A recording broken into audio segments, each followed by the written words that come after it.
I just bought my dream house last month. After years of working 60-hour weeks as a software engineer, it finally paid off. A modern 3-bedroom in a quiet suburb of Boston. My own slice of the American dream. Then my older brother Jake showed up at my door. Same entitled attitude he always had. Demanding I give him my house because he is the oldest son. Can you believe that my own flesh and blood wanting to take everything I worked for just because he was born 4 years before me? Let me know where you are watching from, and hit that like and subscribe button to hear how this nightmare with my copycat brother turned into something I never imagined. Growing up in Boston with Jake was never easy. Our parents always seemed to favor him as the firstborn. They gave him more attention, more privileges, and more freedom than me. Whenever I achieved something, it was measured against what Jake had already done. If I got straight, as the response was lukewarm because Jake had done it first. If I won a sports trophy, it was barely acknowledged because Jake had a bigger one. Living in his shadow became my normal. Despite this dynamic, I pushed myself twice as hard. I was determined to forge my own path rather than follow in his footsteps. While Jake was popular in high school, dating the prettiest girls and playing on sports teams, I focused on academics and programming clubs. I found my passion in software development, early spending hours, coding while Jake was out partying.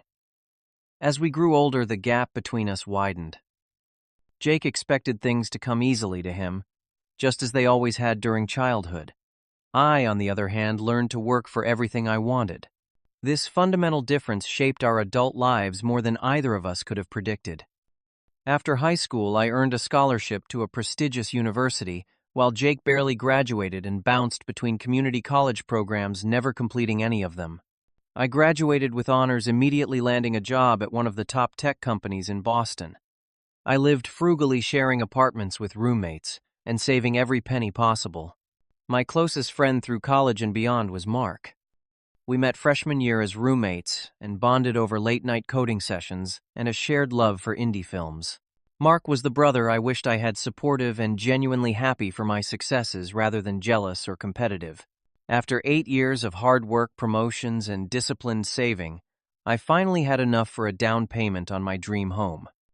Nothing extravagant, but a beautiful, modern house in a quiet neighborhood with good schools, thinking ahead for the family I hope to have someday.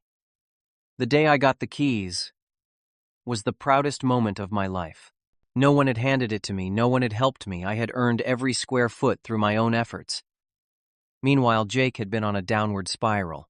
He had cycled through various jobs, never lasting more than a year at any of them. His most recent position at a marketing firm had ended when he was fired for consistently missing deadlines and showing up late. He had a pattern of blaming others for his failures, claiming managers had it out for him or coworkers sabotaged his work. His personal life was equally chaotic. He had been dating Sarah for 3 years, a kind and ambitious woman who worked as a physical therapist. I had always thought she was too good for him. And apparently, she had finally realized it too. They had recently broken up, though I only heard this through our mother, as Jake and I rarely spoke directly anymore. Jake was also drowning in debt from credit cards, an expensive car he could not afford, and frivolous purchases to maintain an image of success he had not earned. He had been evicted from his last apartment for missing rent payments, and was now renting a small studio in a less desirable part of the city. It was against this backdrop that Jake showed up at my door one Saturday evening in October. I was surprised to see him, as we had not spoken in months. He pushed past me without waiting for an invitation, whistling as he inspected my new home. After walking around and examining everything from the hardwood floors to the granite countertops, he turned to me with an expression I could not quite read. "You need to give me this house," he said matter-of-factly. I laughed, thinking he was making a poor joke. When his expression did not change, I realized he was serious. "What are you talking about?" I asked. "I am the oldest son," he replied. "In traditional families, the eldest inherits everything. You got lucky with your tech job while I have struggled. You owe me this." I was dumbfounded. Jake had always been entitled, but this was beyond anything I could have imagined. I explained that this was not some family inheritance. It was a house I had purchased with my own money, from years of hard work. His face darkened with anger. You have always been the favorite, he spat. Mom and Dad may not show it, but they helped you more than me. They set you up for success. This was so far from reality that I could not even form a response. Our parents had been fair, if anything favoring Jake as the firstborn. Any success I had achieved was despite this dynamic, not because of it. When I firmly refused his demand, Jake stormed out, slamming the door so hard a picture fell from the wall. I hoped that would be the end of it, but deep down I knew my brother well enough to expect retaliation. Sure enough, within days our extended family began calling. Jake had told them a twisted version of events, claiming I had received secret financial help from our parents to buy my house while he was left struggling. Some relatives believed him without question, and pressured me to at least let Jake move in with me. Our mother tried to mediate, suggesting we could share the house temporarily until Jake found his footing. But even she seemed to subtly favor his position, unable to recognize how unreasonable his demand was. It was our father who first expressed doubt about Jake's narrative. He knew neither he nor our mother had provided me financial assistance, and he began questioning Jake's other claims as well. It became clear that Jake was not going to let this go easily. Within weeks, he had moved into an apartment just 2 blocks from my house. At first, I thought it was a coincidence, until I began noticing other disturbing patterns. Jake started showing up at my local coffee shop, grocery store, and even the gym I frequented. He began dressing like me, switching from his usual flashy style to my more conservative button-downs and chinos. He even got the same haircut as me. It was as if he was trying to become me, or at least create a bizarre mirror image. The copying extended beyond appearance. He suddenly developed interests in all my hobbies, joining the same rock climbing gym and attending the same independent film screenings. When mutual acquaintances mentioned these encounters, Jake would casually claim he had always been into these activities, as if trying to suggest I was the one copying him. The situation escalated when Jake applied for a job at my company. Thankfully, his poor work history prevented him from getting an interview, but the attempt itself was unnerving. How far was he willing to go with this strange campaign to insert himself into every aspect of my life? More disturbing were the rumors that began circulating at my workplace. Colleagues mentioned hearing stories about me having gambling problems or secret addictions, none of which were true. It did not take much detective work to trace these rumors back to Jake, who had befriended several of my coworkers under the guise of wanting to learn more about the company. Just as I was considering getting a restraining order, an unexpected encounter changed everything. I was working at my usual coffee shop when someone tapped me on the shoulder. I turned around to find Sarah, Jake's ex-girlfriend, looking nervous but determined. "Abram, can we talk?" she asked, glancing around as if worried someone might see us. We found a quiet corner, and Sarah explained why she had approached me. She had ended their relationship after years of emotional manipulation and controlling behavior from Jake. He had isolated her from friends, checked her phone regularly, and had explosive, angry outbursts that left her walking on eggshells. "I knew things were bad between you two," she said, her coffee untouched and growing cold. "But I think you should know it goes beyond your house. Jake has been obsessed with you for years. He talks about you, constantly comparing himself to you, bitter about your success, while simultaneously claiming he could easily have the same if he wanted to." Sarah's warning was eye-opening. What I had perceived as normal sibling rivalry was apparently something much more concerning. She advised me to be careful, saying Jake had become increasingly unpredictable after their breakup and my home purchase happening in the same month. I thanked her for her candor and promised to be vigilant. We exchanged numbers in case either of us needed to reach out about Jake concerning behavior. What I did not expect was the chain of events this innocent exchange would trigger. 2 weeks later, I hosted a small birthday gathering at my house. I had invited Mark and a few other close friends, deliberately keeping it low-key to avoid drawing Jake attention. On impulse, I texted Sarah, thinking she might appreciate a normal social occasion after everything she had been through with Jake. Sarah arrived with a bottle of wine and a genuine smile, the first I had seen from her in years. The evening was relaxed and enjoyable, with good food and better conversation flowing freely. I noticed Mark and Sarah talking animatedly about their shared interest in rock climbing, something I had never been able to get into despite Mark's many attempts to convert me. By the end of the night, there was an unmistakable chemistry between them. Mark asked for Sarah's number before leaving, and she gave it without hesitation. I felt a momentary pang of awkwardness, knowing how Jake might react if he found out, but I pushed it aside. Sarah and Mark were both adults who deserved happiness regardless of Jake's feelings. Their relationship developed quickly. Within a month, they were officially dating, and Sarah seemed happier than I had ever seen her. Mark, always the gentleman, had asked if I was comfortable with their relationship given the complicated dynamics with Jake. I assured him that my only concern was their happiness. Unfortunately, Boston is a smaller city than it sometimes seems. Jake inevitably discovered their relationship when he spotted them having dinner at a restaurant downtown. What happened next was a flurry of increasingly unhinged messages and calls to all three of us. To me, accusations of orchestrating the relationship as part of some elaborate revenge plot. To Mark, threats and demands that he end the relationship immediately. To Sarah, a disturbing mixture of pleading, guilt-tripping, and veiled threats about what might happen if she did not return to him. We all blocked his number, but Jake found other ways to contact us. He created new email addresses, made fake social media accounts, and even sent handwritten letters with no return address. The content grew increasingly paranoid and threatening, suggesting he was losing his already tenuous grip on reality. Our family was once again drawn into the drama. Jake presented himself as the victim, claiming I had stolen his girlfriend and turned her against him. Some relatives again took his side without question, while others began to see the pattern of manipulation and dishonesty in his behavior. My father, concerned about the escalating situation, organized a family meeting at my parents' house.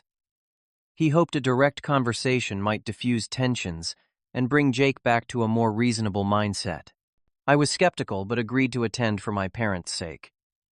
The meeting was a disaster from the start. Jake arrived late, clearly intoxicated, and immediately began hurling accusations. He refused to listen to anyone, including our father, who tried repeatedly to calm him down and facilitate a constructive conversation. As the meeting deteriorated, my father finally lost his patience. For the first time in our lives, he directly confronted Jake about his pattern of entitlement and refusal to take responsibility for his own choices. "Son, no one owes you anything in this life," he said firmly. "Not your brother, not Sarah, not your former employers. The common denominator in all your problems is you." Jake's face contorted with rage. He stood up, suddenly knocking over his chair, and pointed at me with a shaking finger. "You all take his side. Always have. Well, you will regret it. All of you." He stormed out, slamming the door with such force that a family photo fell from the wall and shattered. The symbolism was not lost on any of us. That night, my father called to warn me that Jake had continued drinking after leaving and had been posting concerning messages on social media. We agreed to be vigilant and check in with each other regularly. None of us realized how justified our concerns would prove to be. The situation reached a breaking point 3 days after the failed family meeting. Sarah was working late at the physical therapy clinic, finishing paperwork after her last patient had left. The clinic was in a medical building that was mostly empty after hours, with only a security guard making occasional rounds. According to the police report and Sarah's subsequent account, Jake had waited in the parking garage, watched the security patterns, and followed Sarah back into the building when she went to retrieve something from her car. He cornered her in her office, initially crying and begging her to take him back. When Sarah firmly refused and tried to leave, Jake's demeanor changed completely. He blocked the door and physically grabbed her, attempting to force himself on her. Sarah fought back and managed to reach her phone, hiding it behind her back, as she dialed 911 without speaking. The dispatcher, hearing the struggle, immediately sent officers to the location. Jake was arrested at the scene, still in Sarah's office. She had a sprained wrist, bruises on her arms, and was severely traumatized, but thankfully had avoided worse harm thanks to her quick thinking and the rapid police response. I rushed to the hospital as soon as Mark called me with the news. Sarah was being examined and treated while giving her statement to a female police officer.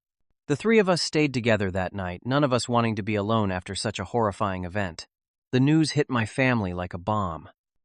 My father was utterly disgusted and ashamed. My mother, who had always made excuses for Jake's behavior, was finally forced to confront the reality of who her eldest son had become. Extended family members who had taken Jake's side now called to apologize, having seen his mugshot on local news. Jake was charged with assault, attempted sexual assault, breaking and entering, and stalking. The evidence against him was overwhelming, with security footage showing him following Sarah into the building, her recorded 911 call, capturing parts of the attack, and her visible injuries documenting the violence. Despite this, my mother somehow scraped together money for his bail. I was furious when I learned she had put up their house as collateral with a bail bondsman. My father was equally upset, but felt powerless to stop her maternal instinct to protect her child, no matter how monstrous his actions. Jake's release created a new wave of anxiety for all of us. Sarah got a restraining order and temporarily moved in with a friend in a secure apartment building. Mark and I took turns staying with my parents, concerned that Jake might direct his anger toward them next. We installed security systems at all our homes and remained vigilant about our surroundings. Jake, rather than showing any remorse, doubled down on his narrative that we were all conspiring against him. He posted long, rambling social media manifestos about how I had systematically ruined his life out of jealousy. He claimed Sarah was confused and manipulated by me and Mark. He portrayed himself as the victim of a grand conspiracy, rather than the perpetrator of increasingly serious crimes. 2 weeks after his release, while I was staying at my parents' house, Jake showed up unannounced. I was upstairs getting something from my old bedroom when I heard the front door slam open. I froze, listening to my father confront Jake in the living room below. Jake's voice was slurred and hostile, demanding to know why our father had publicly disowned him. My father, his voice steady but firm, told Jake that his actions had consequences and that he could not support or defend what Jake had done to Sarah. "You choose Abram over me, always have," Jake shouted. "Everyone does. Golden boy Abram, who can do no wrong." My father denied this, explaining patiently that this had nothing to do with me and everything to do with Jake's own choices and actions. He urged Jake to turn himself back in, get a lawyer, and accept responsibility as the first step toward any kind of redemption. There was a crash, then my father cried out in pain. I raced down the stairs to find my father on the floor, blood streaming from a cut on his forehead where he had struck the corner of the coffee table. Jake stood over him, fists still clenched, breathing heavily. Without thinking, I launched myself at Jake. Years of pent-up frustration, fear, and now protective rage exploded as I tackled him to the ground. Jake was heavier but out of shape and impaired by alcohol. I had been rock climbing with Mark for years and was in the best shape of my life. The fight was brief but intense.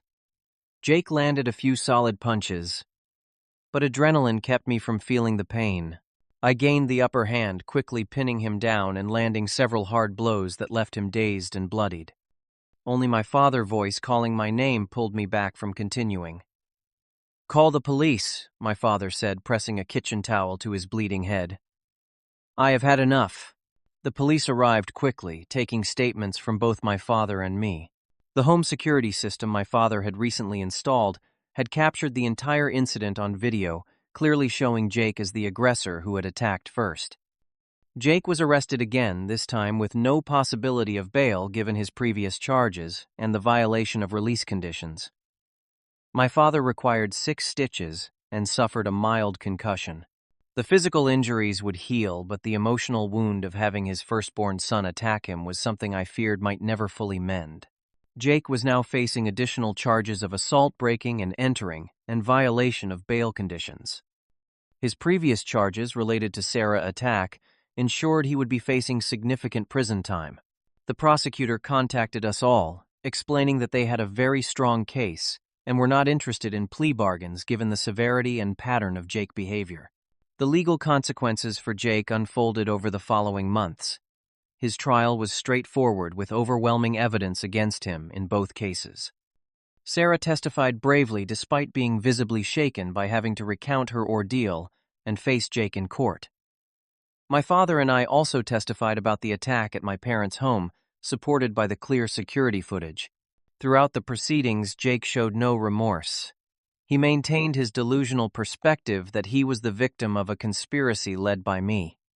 His court-appointed lawyer seemed frustrated by Jake's refusal to accept any responsibility, making an effective defense nearly impossible. The judge, citing Jake's complete lack of remorse and the escalating pattern of violence, sentenced him to 12 years in prison with mandatory counseling and no possibility of parole for at least 8 years. As they led him away, Jake turned to glare at me one final time, mouthing words that looked like "I will make you pay." Despite this ominous final threat, his sentencing brought a collective sigh of relief. Sarah, Mark, my parents, and I could finally begin to process what had happened and start healing without the constant fear of what Jake might do next. My father's physical recovery was relatively quick, but the emotional wounds ran much deeper. During one of our many conversations in the aftermath, he confessed to significant regrets about how he and my mother had raised us.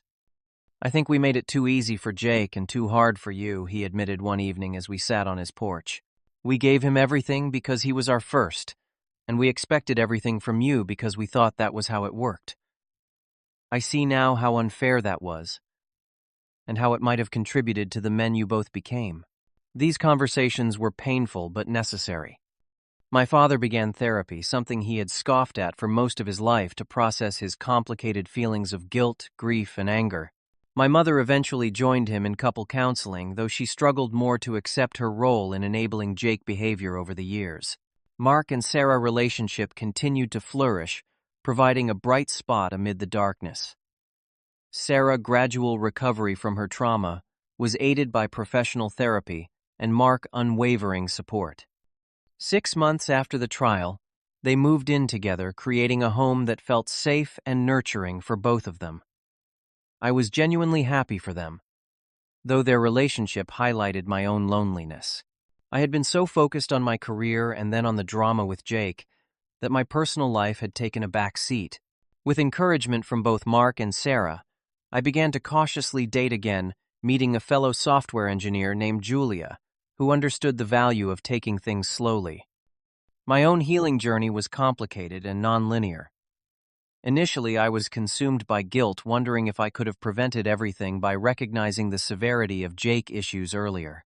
My therapist helped me understand that Jake's actions were his responsibility alone, not mine. She also helped me work through the complex emotions surrounding family relationships and the grief of essentially losing a brother, even if he had never been the brother I deserved. I learned to establish healthier boundaries with everyone in my life, including my parents. I found ways to honor my accomplishments without diminishing myself to make others comfortable. I reconnected with old friends and built new relationships based on mutual respect rather than competition or obligation. The house that had been the catalyst for so much conflict became a true sanctuary for me. I redecorated spaces that held negative memories and created new positive associations through gatherings with friends and family. What Jake had tried to take by force, I reclaimed as my own in the truest sense. Perhaps the most profound lesson from this painful chapter was understanding that family is not just about blood relation. True family consists of the people who support your growth, celebrate your successes without jealousy, and stand by you during your darkest hours. Mark Sarah, my father, as he worked to change, and new friends who entered my life after the dust settled, these were my real family. I also learned that sometimes the healthiest response to toxic relationships is to let them go. No amount of loyalty or shared history justifies staying connected to someone who consistently brings pain and chaos into your life. Setting this boundary with Jake even before his incarceration was one of the most difficult but necessary decisions I had ever made. Life has a way of teaching us exactly what we need to learn, often through experiences we would never choose. Though I would never have wished for the pain and trauma Jake inflicted on so many people I care about, I can acknowledge that navigating this crisis forced me to grow in ways I might otherwise never have done. Today, I am more authentically myself than I have ever been. I know my worth does not depend on comparison to anyone else.